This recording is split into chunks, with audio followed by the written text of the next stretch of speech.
Hello everyone, welcome to my channel. My name is Xony, and today we're going to have some more stories from Reddit. But before we start, it would be so much appreciated if you would subscribe to my channel, like the video if you enjoy it, and maybe leave a comment down below.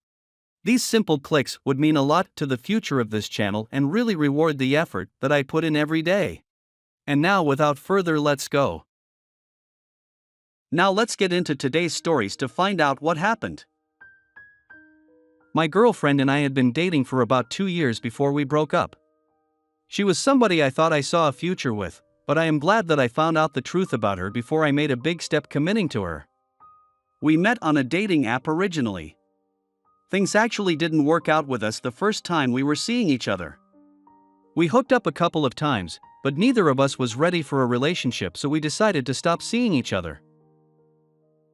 About a year later, I ran into her at a supermarket and we both recognized each other.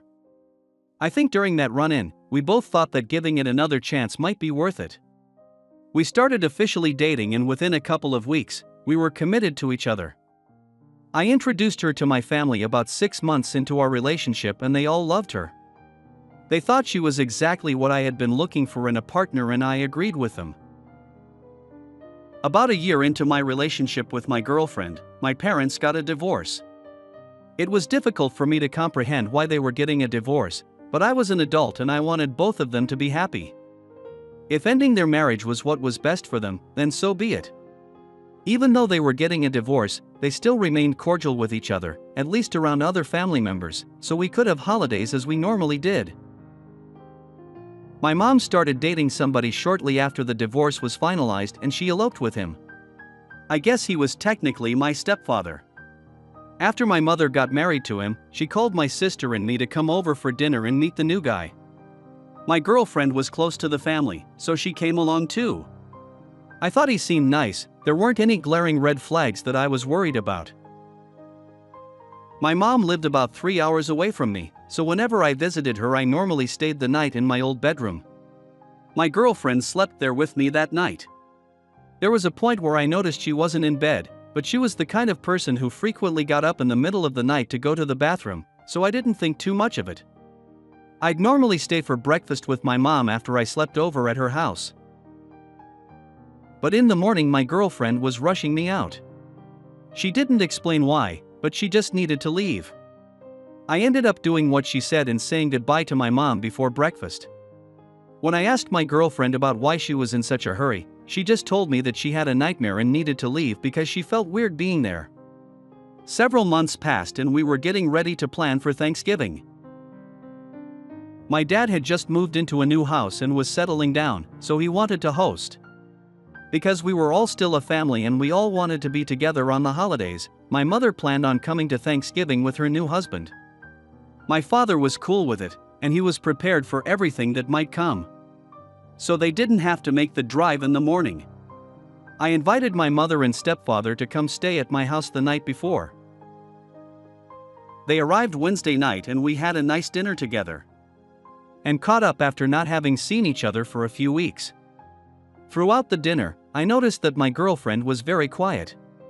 She didn't have much to say, which was very unusual for her. Looking back, she was looking at her smartwatch a lot and messages that were coming through.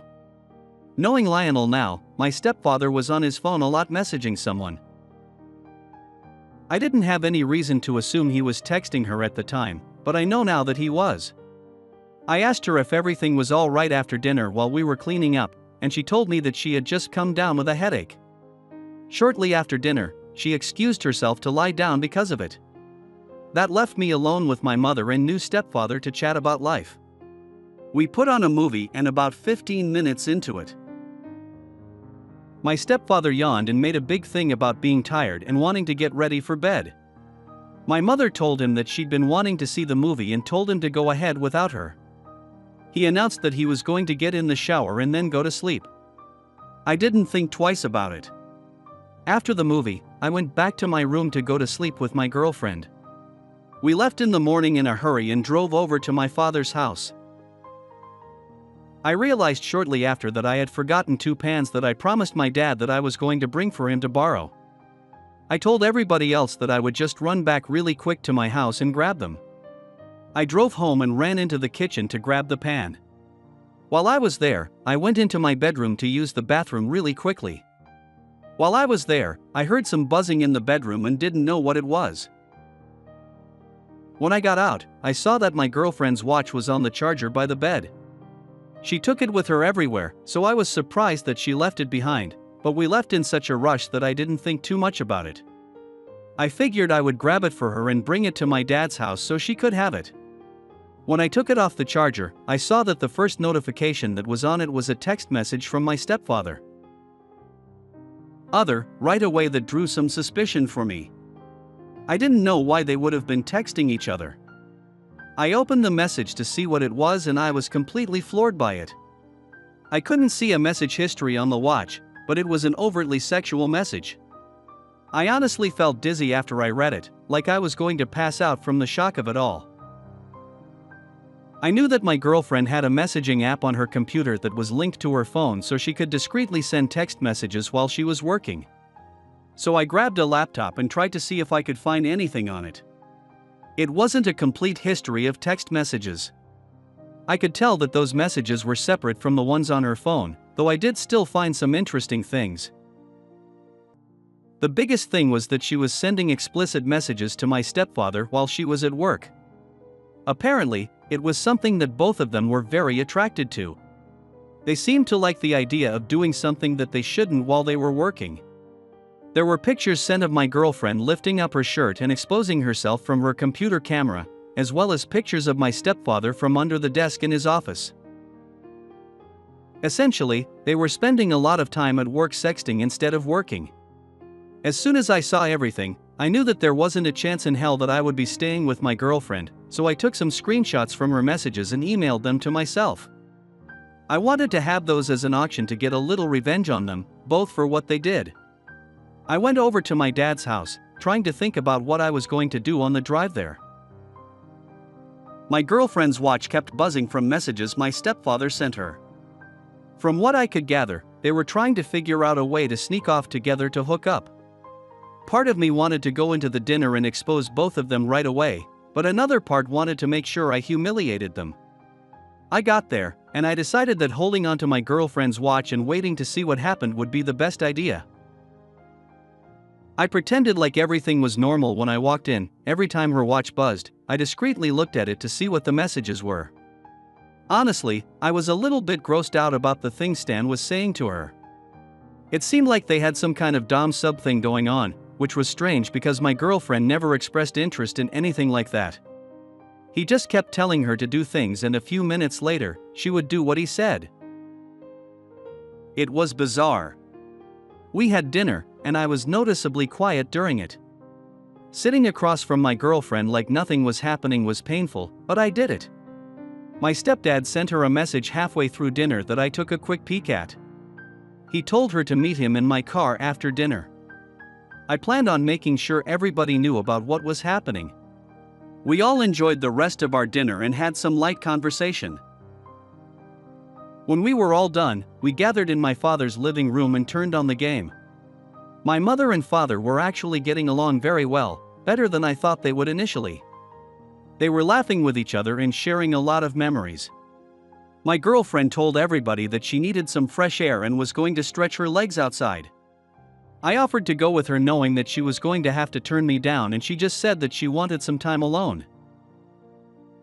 About 5 minutes after that, my stepdad started digging around in his pockets saying that he didn't know where his keys were. Why he needed his keys at that specific moment, I couldn't tell you. He asked me for my car keys so he could check in my car to see if you dropped them on the way up. I knew exactly what was about to happen, but I needed to let them do what they were going to do so I could catch them. I gave him the keys and didn't say anything. My stepdad still hadn't come back inside from looking for his keys after a few minutes. I told my mom that I thought it was weird and she went out to check on him. They were both in the backseat of my car and in various states of undress while having intimate. My mom screamed and threw the car door open and yelled at my stepdad, asking him what he was doing. My dad ran out of the house a few minutes later to see what was going on. When he realized what was happening, he ran at my stepdad and I had to grab my dad to keep him away from him. Honestly, I know physical violence isn't something I should approve of, but I had a lot of respect for him at that moment. He and my mom had just divorced, but he was jumping to defend her honor, and I thought it was admirable. They tried to explain what was happening, but there was nothing they could say to make what they were doing okay. I told my girlfriend that I wanted her out of my house, and there was nothing she could say about it. She tried to plead with me to give her some time, but I told her that she had until the end of the day Friday to be out. She called a newbie with my stepfather, and they both left. I didn't love the idea of them going back to my house together, but there wasn't much that I could do about it. I returned to my house with my mother the following day and saw that my girlfriend was still there. My stepfather had left, but my girlfriend was refusing to leave. She said that she was technically a tenant there, and she had rights, and she was entitled to stay and have time to pack her things and find a new place. It was a nightmare situation of her just trying to stay there, as long as she could without having to pay any rent. There was a 2-week window of time when she was still in my house and the tensions were high between us. She took it upon herself to tell me that my stepfather was better in bed than I was, and she told me about how they were sneaking around behind our backs since the day they met. That explained why my girlfriend was so eager to leave the first time we met him. She might have felt guilty then, but it didn't seem like she felt that any time after. When she left, I decided that I was going to send the screenshots I had of her doing inappropriate things that worked her boss. I found out through the grapevine that she and my stepfather both got fired for their behavior. It definitely went against their codes of conduct. Now I am single and hoping to find somebody who isn't a nightmare. My mother divorced her husband and she is now taking time for herself. After everything that happened, my father has still been there for her. There's a small part of me that hopes they'll get back together. Now let's get into the second story. My wife and I have been married for 8 years. We met in the workplace and started dating a few months after we started talking to each other. I thought she was the love of my life. I saw a future with her, and I wanted to build a family with her. She worked in the HR department, and I was in our sales department. Because of my job, I travel a lot for work.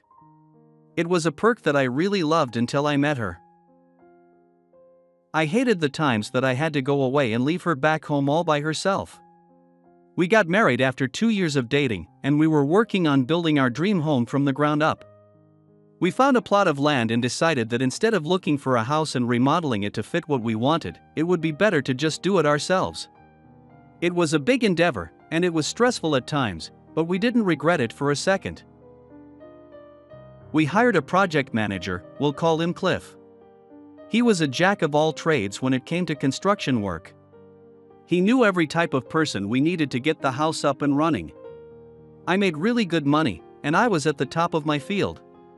Because of that, with everything going on with the house, I thought it might be beneficial for my wife to quit her job in the HR department and focus on getting all that together.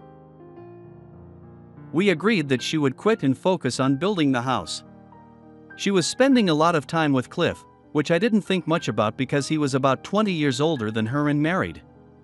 I knew that there were a lot of days where Cliff would be over at our apartment going over things with her, or she would be on the build sites checking on things. Every time Cliff was over at our apartment, he was gone before I came home. I didn't think much about it, and honestly, I was kind of relieved.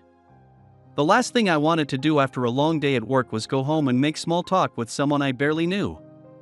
Me as somewhat odd was that sometimes I would come home on days that Cliff was at the apartment, and my wife would be fresh out of the shower by the time I arrived.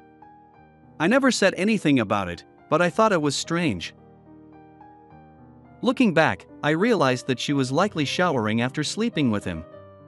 I had a big sales meeting to go to in Arizona, so I made all of my travel arrangements, and I was scheduled to be gone for 4 days. I left for the conference, and the first 2 days were fine. My wife usually called me around dinner time while I was away, and she did just as she always did one night. I was at dinner with a colleague, so I didn't answer the phone. I knew that it was my wife, and I figured she would just send me a text message after I didn't answer. I didn't pay attention to my phone for the rest of the night, but when I got back to my hotel room, I saw that I had a 3-minute long voicemail from her. We never left voicemails for each other, so it was odd.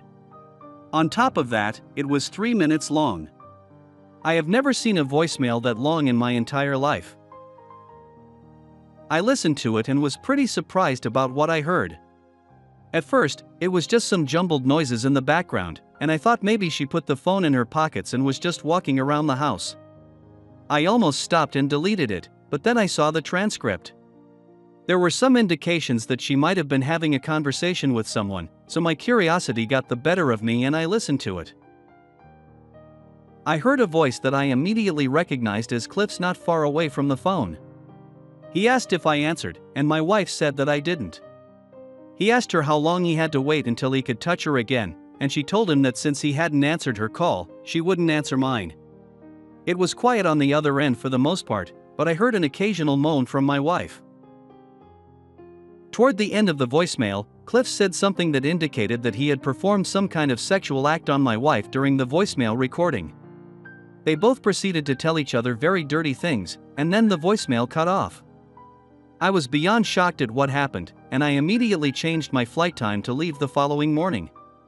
It was clear that my wife was having intimate with Cliff. I put other pieces together after I heard the voicemail, and I figured it might have been happening for a little while. I got back to my apartment in the early afternoon the following day. I wasn't expecting to walk in on my wife sleeping with Cliff, but I did. They were taking full advantage of my absence. They stepped away from each other when they saw me, and I practically pushed Cliff out of the door of my apartment so he would leave. I told him that he was fired from the job, and he asked me to reconsider. I just slammed the door in his face. My wife tried to explain what was happening to me, but I wasn't hearing it. She kept asking me about why I was home early, and I played the voicemail for her. She immediately knew that there wasn't anything that she could do to recover from that. I told her that I was going to leave the apartment. Told her that I wasn't going to be with a cheater and I planned on divorcing her. I think she thought she might have some ground to stand on in the divorce, but I knew that she wouldn't. On top of firing Cliff from a job that he was making a lot of money from, I told his wife about the affair. From what I gathered, it wasn't his first time sleeping with someone else. However, she told me that it would be the last time you cheated on her. I was glad to find out that they had also gotten a divorce. My wife tried to argue that she should get to keep the house that we were building because she was the one putting in all of the work for it. It was her design. She was overseeing the construction. Everything. Luckily for me, my divorce attorney was incredible, and they didn't let that happen. I was awarded the house, and I hired someone else to finish off where Cliff stopped. I made sure the house was everything my wife ever wanted in home. I sold it after it was finished. I didn't need the money. I just didn't want the house. When my wife saw that, she called me and yelled at me for selling the house that she would have happily taken, but it was mine and I didn't owe it to her. I'm working now to try and move on from this. I had never been cheated on in my life before this. I know that there are people out there who wouldn't behave the way that she did, but it's hard to move past. I'm hoping that sometime soon in the future, I'll be able to move on.